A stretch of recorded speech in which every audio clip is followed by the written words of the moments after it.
Bom dia a todos, sejam bem-vindos à aula de revisão da disciplina Contabilidade na Escola. Bom, a gente trouxe essa aula de revisão antes da nossa avaliação, para a gente finalizar a disciplina. Então a gente vai fazer um apanhado de todo o conteúdo trazido até agora, né, desde o princípio até a última aula, para que a gente possa realizar uma avaliação aí, tendo em mente aí os assuntos que a gente mais discutiu, né, aqueles assuntos que menos ficaram aí memorizados por vocês, e a gente vai tentar relembrar agora, tá bom? Bom, anteriormente, no princípio, o homem ele só se alimentava do que a natureza proporcionava a ele.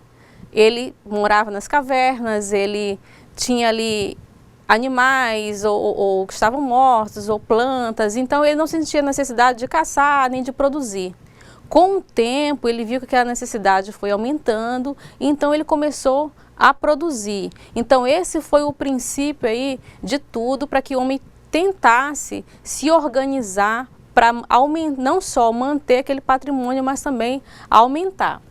Então o início da contabilidade diz o seguinte: anteriormente o homem não possuía patrimônio, como foi falado. Agora possui, não produzia, mas passou a se organizar para produzir e para controlar a sua produção. Principalmente isso. Passou a sentir a necessidade de aumentá-la e planejar para atingir seus objetivos. Começou também a desenvolver técnicas para contar suas riquezas. E não começou aqui, claro, né? A gente foi desde muitas coisas foram modificando até ele chegar à finalização aí com os números. Surgiu então a contabilidade. O termo deriva de contar, no caso contar o patrimônio que o homem passou a formar. Então imagine, ele foi aumentando o patrimônio, adquirindo, e não sabia como controlar, não sabia como, se ele realmente tinha ou se aquela pessoa que morava ao lado, né, tinha furtado. Então ele começou a tentar controlar isso de forma que ele pudesse não só manter, mas também aumentar. Isso foi, durante muito tempo, difícil para o homem. Ele começou com desenhos, né, com alguns símbolos que ele pudesse registrar aquilo que ele já tinha, digamos, carneiros, cabritos, aqueles animais ali que ele mais utilizava para o seu consumo, e foi melhorando até chegar aos números, né, que a gente tem hoje, utiliza tanto os números aí dia a dia. Existe necessidade de registro contábil padronizado, quer dizer, definido por normas, que possibilita a comparabilidade das empresas a partir dos registros contábeis. A atuação da contabilidade pode ser classificada basicamente em duas áreas: contabilidade comercial e contabilidade pública. Então a gente falou muito nas outras aulas aí da diferença dessa contabilidade comercial da pública, vendo que a contabilidade comercial muitas vezes parece mais simples, porque as empresas hoje elas têm aí uma pessoa exclusiva para registrar, né, tudo que a empresa adquire, os lucros da empresa, o que a empresa tem que pagar, o orçamento da empresa. E a pública nos parece muito distante. Por quê? Porque a gente fica realmente ali tentando se afastar daquilo que a gente deveria mais se aproximar, porque o recurso é nosso, né? O dinheiro é nosso, e a gente não faz esse controle, a gente não faz esse acompanhamento enquanto cidadão. Mas as duas aí são importantíssimas e tem todo aí uma padronização que a gente vai entender agora. Algumas diferenças entre a contabilidade comercial e a contabilidade pública. Vamos ver as principais diferenças. Na contabilidade comercial, o patrimônio da empresa é particular, principal. Na segunda, é pública, ou seja, é nosso. E nesse caso está à disposição de todos nós, quer dizer, nós podemos acompanhar, a todos nós cidadãos. A primeira visa ao lucro financeiro, que é a contabilidade comercial, como é o caso dos hospitais e escolas particulares. E a segunda visa ao atendimento das necessidades sociais, como os hospitais e escolas públicas.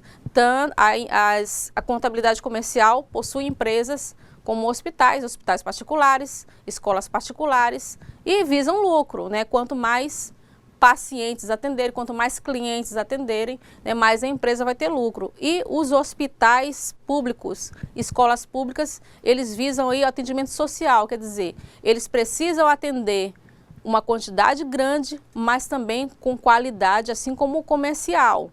Só que a gente tem o direito de controlar, né, como cidadão, o patrimônio e a contabilidade comercial e o patrimônio comercial, ou comercial não, que a gente fala é público, né? Corrigindo. Direito financeiro. É possível concluir que a contabilidade pública registra os atos e fatos praticados na administração pública, devidamente normatizado pela Lei 4.320 de 64 e materializados no orçamento público, documento definido pelo direito financeiro. O orçamento público é simplesmente a previsão de receitas e de despesas de uma entidade pública. Tá? Então a gente vê que o orçamento nada mais é do que a concretização de um planejamento, né, feito pelo governo. Então é o concreto, é algo que você vai ver de algo que a gente tem planejado para executar durante o ano, durante aquele determinado período. Então o orçamento é fundamental, principalmente para os órgãos públicos. Vamos falar de planejamento. O planejamento em empresa do setor privado é desejado, mas não é obrigatório. Então, muitos de vocês já ouviram falar de empresas que contratam consultores financeiros para melhorar os rendimentos da empresa, né, melhorar os lucros, né, poder organizar aquilo que a empresa recebe e eliminar certos gastos que a empresa realmente vê que não são necessários. Então, são consultores financeiros que estão realmente ganhando mercado e cada vez mais comum nas grandes empresas, né? Até as médias empresas estão realmente fazendo uso desse profissional. Mas é algo que não é obrigatório, quer dizer, o dono dessa empresa, se ele não achar necessário, ele não adquire esse profissional. Mas já no setor público, que está dizendo aqui, no setor público, as empresas são obrigadas a planejar como determina a lei 4.320 de 64, quer dizer, não só uma necessidade, mas também é lei. Por que uma lei? Porque a gente precisa, como é um orçamento público, a gente precisa ter um repasse daquilo que é gasto, a gente precisa ter um repasse de onde foi planejado aquele recurso, como foi executado, já que é um dinheiro público, já que é um dinheiro de todos nós. Então, como lei, a gente precisa ter um planejamento definido, né, e bem executado. Contabilidade pública, receitas, despesas, tributos e outros conceitos importantes, né? A gente falou bastante aí de tributos, de taxas, né? Que o cidadão tem que contribuir, tem que pagar, porque já que o governo, a prefeitura, né, o governo federal também não tem recursos próprios, todos os recursos são de patrimônio público, todos os recursos são enviados por nós, pagos devido a essas taxas. Então a gente vai entrar um pouco nesses conceitos. O objetivo principal das finanças públicas é o estudo da atividade fiscal, ou seja, aquela desempenhada pelos poderes públicos com o propósito de obter e aplicar recursos para o custeio de serviços públicos. Nada mais é do que o custeio de serviços públicos. As fontes de recursos do governo são principalmente os tributos, os impostos, taxas e as contribuições de melhoria. Todos têm sua diferença, claro, né? Então a gente fica, às vezes, cheio de tributos, cheio de impostos. A gente sabe que o Brasil é um dos países que mais tem uma carga tributária, né, grande, né, para poder, que pesa mesmo no bolso do cidadão. E a gente fica se perguntando qual o destino de cada um, em que favorece a vida aí diária do cidadão. E a gente percebe que muitas vezes a gente não busca se informar de onde esse recurso é empregado, de onde vem, o porquê que ele é cobrado, aonde ele tem que ser empregado e como eu faço para fazer essa cobrança e esse acompanhamento. Os tributos.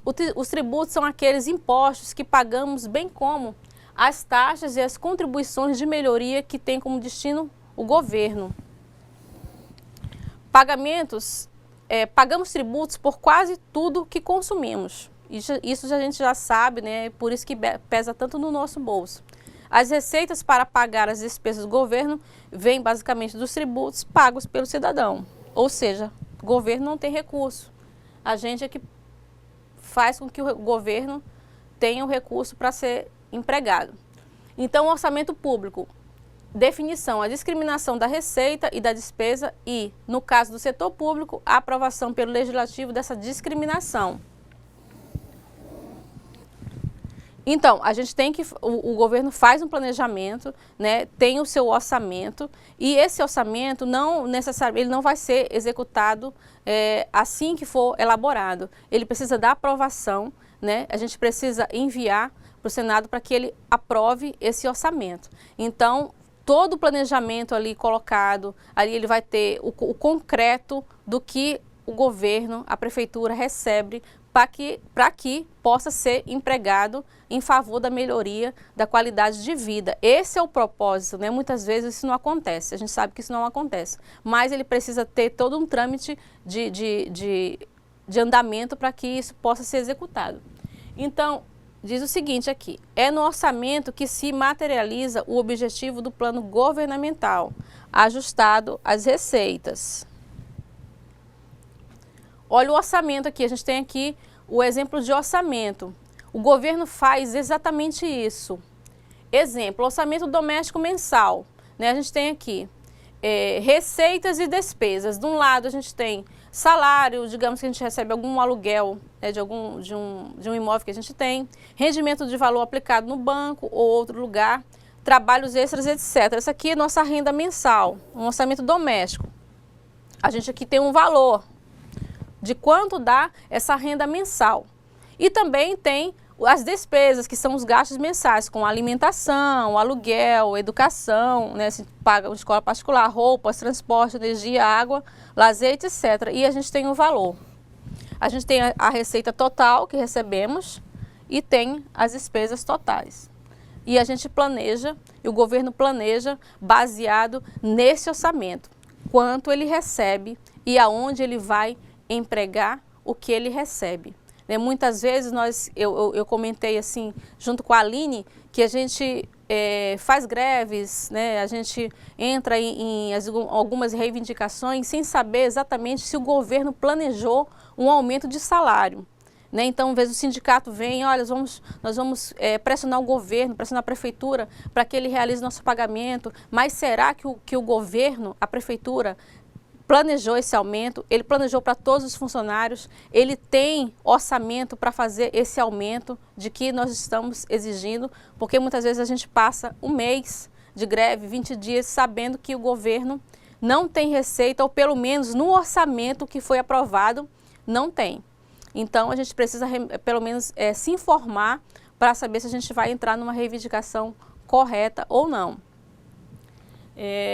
Continuando, as fontes de recursos da educação. Vamos saber quando, como vem, né, de que forma vem os nossos recursos, né, o que são empregados na educação. Após elaborado o planejamento, faz-se necessário definir as fontes de recursos financeiros que deverão sustentar e assegurar o desenvolvimento do plano de ação e atingimento dos objetivos do governo. As principais fontes de recursos são as receitas próprias provenientes dos tributos, sempre dos tributos. Os tributos, impostos, taxas e contribuições de melhoria. Os tributos podem assumir três formas. Vem através de imposto, de taxa e de contribuição de melhoria. Então é bom que a gente sempre busque saber a diferença entre os três, né, essas formas aí de contribuição, para que são assuntos que a gente às vezes deixa para lá, e essa pequena diferença entre ambos é que faz com que às vezes a gente erre uma questão, erre um determinado, uma alternativa, né? Então a gente vai ver aqui a diferença principal. O imposto é um tributo exigido do contribuinte sem qualquer Contraprestação específica, ele não... A partir do momento que você... Aqui tem um exemplo de uma casa, que você constrói uma casa num determinado município, então você constrói essa casa e você vai pagar o IPTU, independente da contraprestação, né? O município ele não vai te dar um local específico em que vai ser aplicado esse dinheiro. Então a receita da arrecadação dos impostos é utilizada para a administração pública em geral, quer dizer, pode ser usado, esse recurso do IPTU ele pode ser usado em vários setores aí, da vida do cidadão. Então, não necessariamente aí vão se fornecer aí a contrapartida aí da utilização desse recurso. Já as taxas, elas podem ser cobradas em razão da utilização efetiva ou potencial de serviços públicos específicos. A gente aqui tem imagem aqui da coleta de lixo, prestados ou postos à disposição do contribuinte. Então, quer dizer, a gente já tem aqui uma contrapartida aí da utilização desses recursos. A contribuição de melhoria é essencialmente uma atividade estatal diretamente relacionada ao contribuinte. Trata-se do benefício ao patrimônio, ou seja, aqui a gente tem como exemplo uma estrada, a construção de uma estrada, resultante da obra pública. Então, essas diferenças aí básicas, a gente vê que onde são empregados, às vezes tem contrapartida já direcionada, às vezes não. Então, depende da diferença de cada um. Então, a gente tem vários aí, taxas aí de contribuição para o governo e às vezes a gente não sabe como são empregadas. Então, é por isso que é necessário que a gente leia, né, se informe, para que a gente possa realmente cobrar, né, como a gente vem sempre pedindo aqui que vocês busquem aí o controle. A LDB e os recursos destinados à educação. Então, a gente agora vai focar na educação. No artigo 68 da LDB, diz o seguinte: serão recursos públicos destinados à educação os originários de receita de impostos próprios da União, dos Estados, do Distrito Federal e dos municípios, receita de transferências constitucionais e outras transferências, receita do salário educação e de outras contribuições sociais, receita de incentivos fiscais, outros recursos previstos em lei. Então, vocês devem estar se perguntando, nossa, quantas fontes de recursos nós temos aí para ser empregados na educação? Verdade, a gente tem aí um número, uma porcentagem específica para ser empregado nos estados, nos municípios, e a gente tem aqui várias fontes para a gente atingir essa meta. Então, o governo, a prefeitura faz esse planejamento de acordo aí com essas fontes aí que a gente citou aqui. Então, muitas áreas da educação deixam a desejar, não sabendo realmente, às vezes, como cidadão, por que tanta falta aí de incentivo, já que a gente tem várias fontes de recurso. Começando com o salário educação, é uma fonte, é uma contribuição social devida pelas empresas à educação fundamental. Então, as empresas têm que fornecer esse incentivo. Regular ou supletiva, podendo ser destinada à educação de seus funcionários e aos filhos destes, ou ser recolhida aos cofres públicos, quer dizer, ou é investido lá na própria empresa, ou vai para os cofres públicos, para posterior aplicação. Elaboração do orçamento da União. O Poder Executivo Federal é responsável pela elaboração dos variados tipos de orçamento. Para realizar esse planejamento, a Constituição Federal de 88 prevê 3 leis que devem ser estabelecidas periodicamente. O PPA, que é o Plano Plurianual, a Lei de Diretrizes Orçamentárias, que é a LDO, e a Lei Orçamentária Anual, a LOA. Então,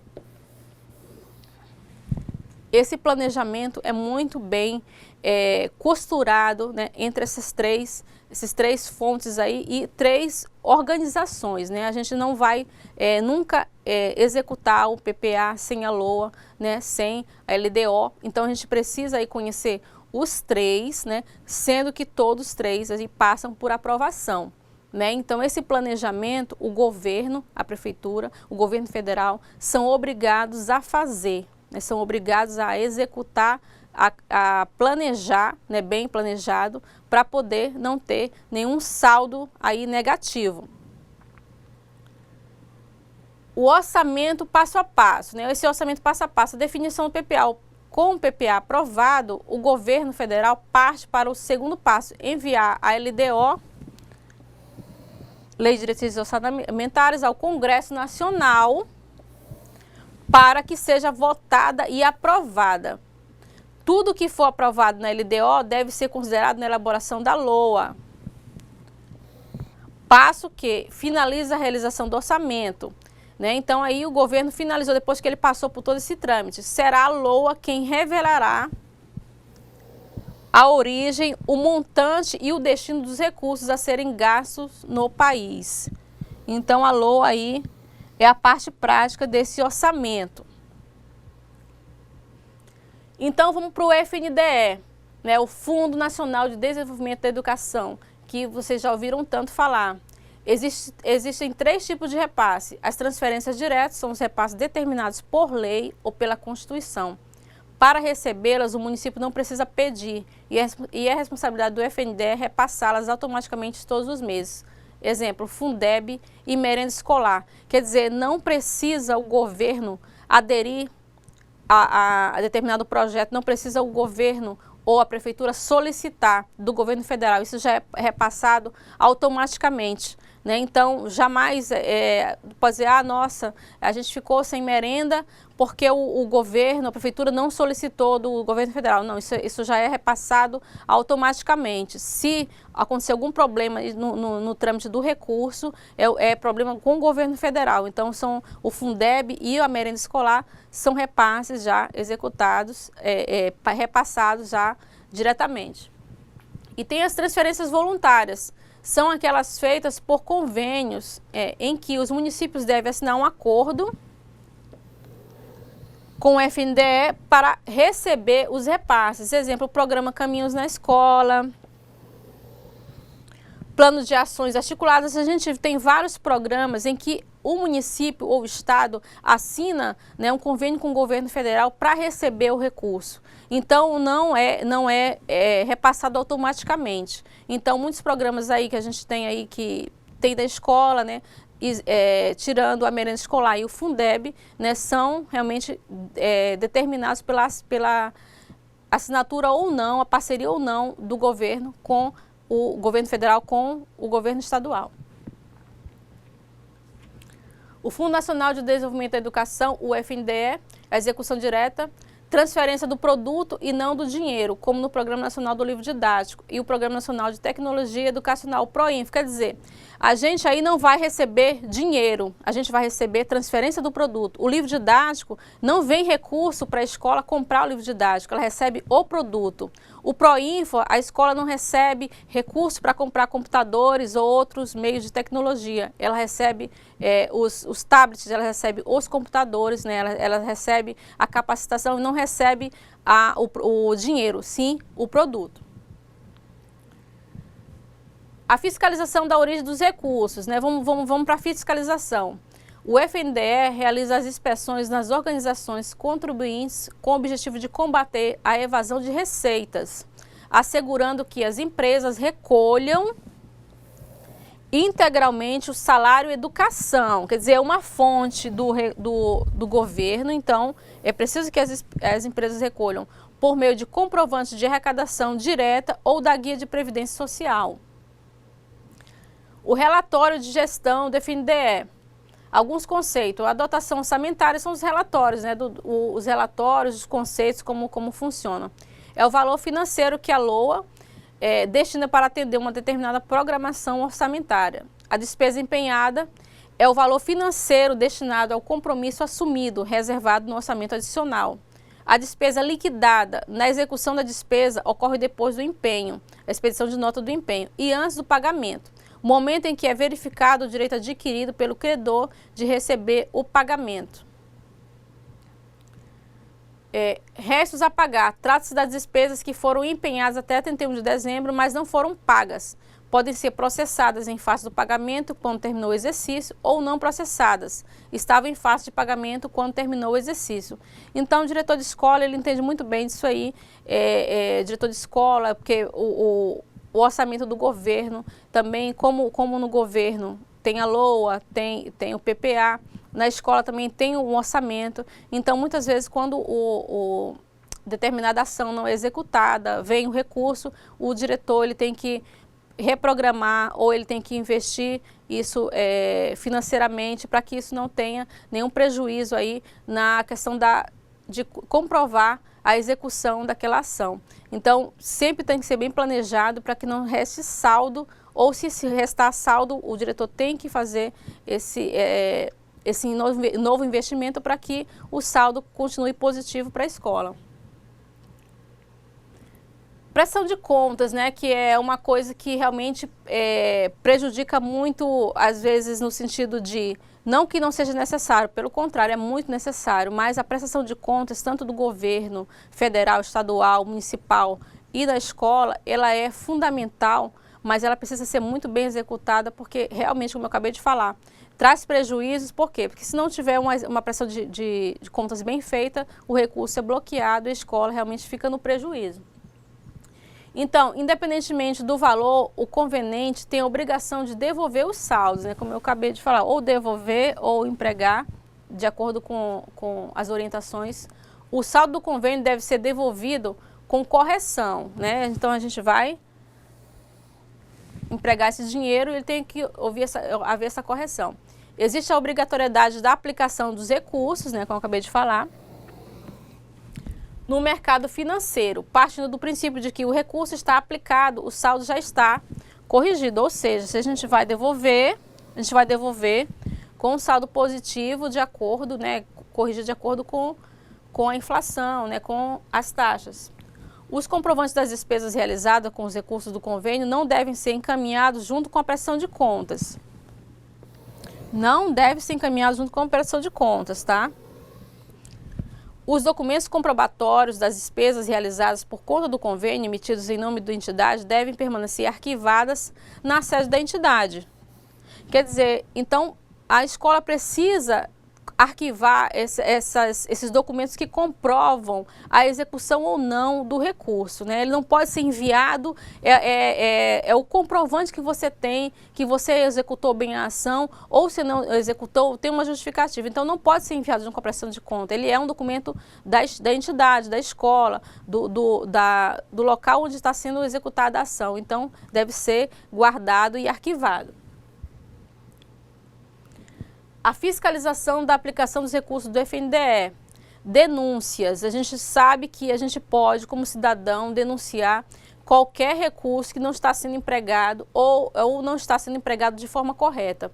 Qualquer pessoa física ou jurídica pode denunciar ao FNDE, ao Tribunal de Contas da União, aos órgãos de controle interno do Poder Executivo da União ou ao Ministério Público Federal irregularidades identificadas na aplicação dos recursos destinados à execução do PDDE. Então, a gente sabe que tem muitas denúncias em relação à merenda, mas falta mais em relação a outros setores, a questão do livro didático, a questão aí de outros programas que a escola recebe recursos também, que são recursos financeiros repassados do governo federal e que a escola tem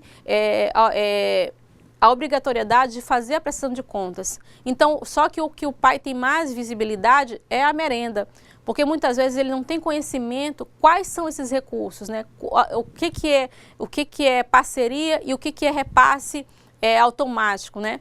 Então ele tem o conhecimento apenas da merenda, é o que ele visualiza, é o que o filho fala para ele. Olha, hoje eu não merendei, então o pai vai lá e faz a denúncia, mas a gente precisa ter conhecimento mais dos outros recursos, né? Porque o diretor precisa também expor esses recursos para que o cidadão, o pai, ele tenha conhecimento, e se não recebeu, por que não recebeu, né? E se não executou, por que não executou? Então, esse acompanhamento é necessário para que o Ministério Público possa fazer aí digamos, uma transferência de informação ao governo federal e assim saber o que realmente aconteceu. O Conselho de Acompanhamento e Controle Social, são os CACs, existe para fiscalizar a prestação de contas dos recursos do Fundeb. Participam dos CACs representantes de diferentes segmentos da sociedade ligados à educação. A função principal é fazer com que a comunidade tome para si a responsabilidade, o que eu acabei de falar, sobre a adequada aplicação dos recursos na educação. Continuando, nas reuniões do Conselho, as pessoas da comunidade podem estar presentes. As irregularidades na aplicação do dinheiro destinado à educação podem ser denunciadas pelo CACS. O Fundeb, né, a gente fala tanto do Fundeb, é o Fundo Especial de Natureza Contábil e de âmbito estadual.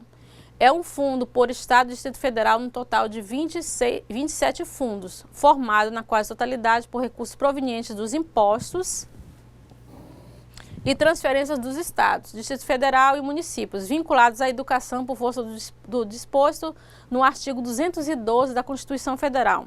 Além desses recursos, ainda compõe o Fundeb, a título de complementação, uma parcela de recursos federais, sempre que no âmbito de cada estado, seu valor por aluno não alcançar, né, o mínimo definido nacionalmente, independentemente da origem, todo o recurso gerado é redistribuído para aplicação exclusiva na educação básica. Então, Fundeb, né, o Fundo da Educação Básica. Então, a gente sempre tem que saber que esse fundo aí exclusivamente da educação básica. Então, a educação básica aí tem todo um recurso para poder melhorar aí a sua qualidade de ensino. Em cada estado, o Fundeb é composto por 20% das seguintes receitas.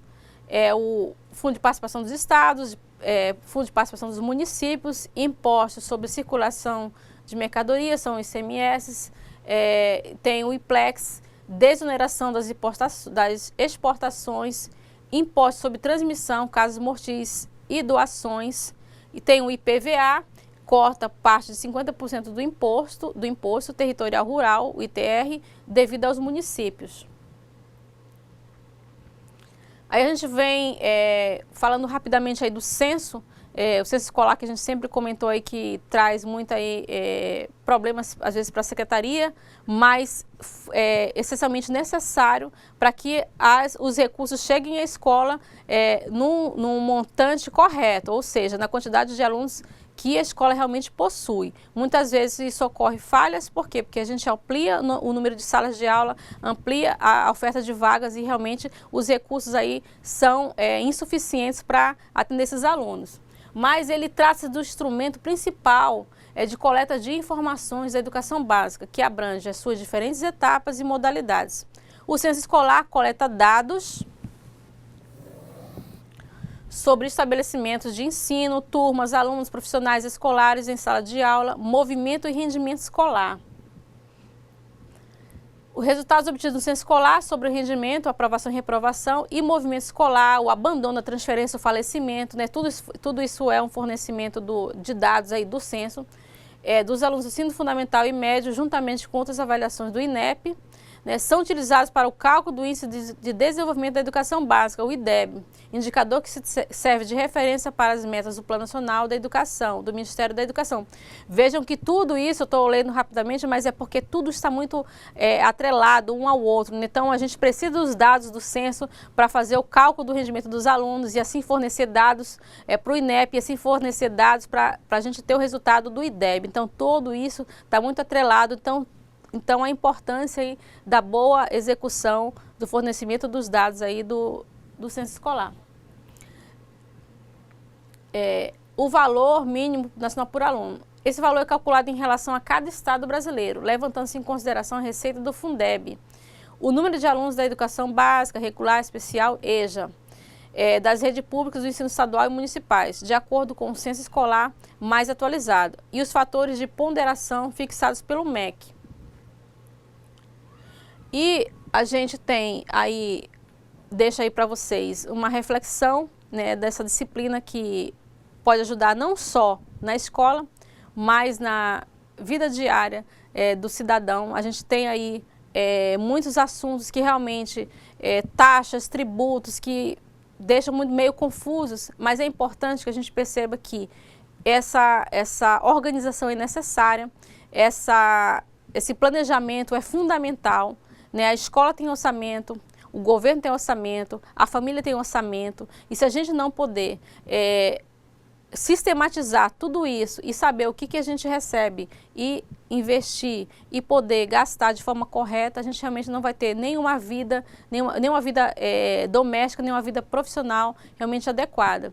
Então, principalmente os gestores, as pessoas que estão à frente aí da gestão da escola, o secretário, o diretor, o vice-diretor, né, as pessoas que estão ali na administração, elas têm que ter conhecimento aí desse orçamento todo que a escola tem, e o cidadão, né, os demais funcionários, o cidadão, os demais educadores, saber acompanhar, realizar controle. Por quê? A escola só vai crescer se ela estiver fazendo uma boa execução daquilo que ela recebe. E se não recebe, a gente como cidadão tem o dever de fazer essa denúncia, de fazer essa investigação para saber onde está sendo investido o dinheiro que o governo federal repassa.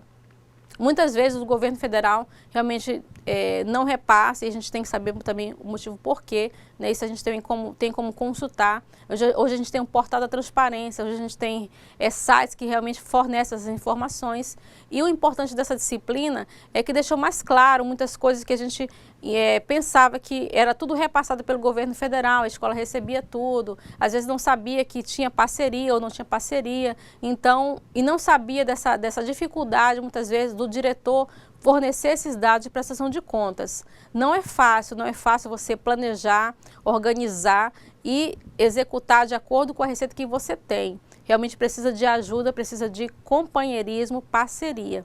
Eu acredito que essa disciplina tem ajudado nisso, de uma compreensão maior e favorecimento aí de uma construção de uma escola de qualidade, né? Então aí eu deixo o meu grande abraço para vocês, desejo uma boa avaliação, né, uma boa concentração para que vocês executem as questões, resolvam as questões da melhor forma possível e com certeza vão tirar uma boa nota. Um grande abraço e até mais.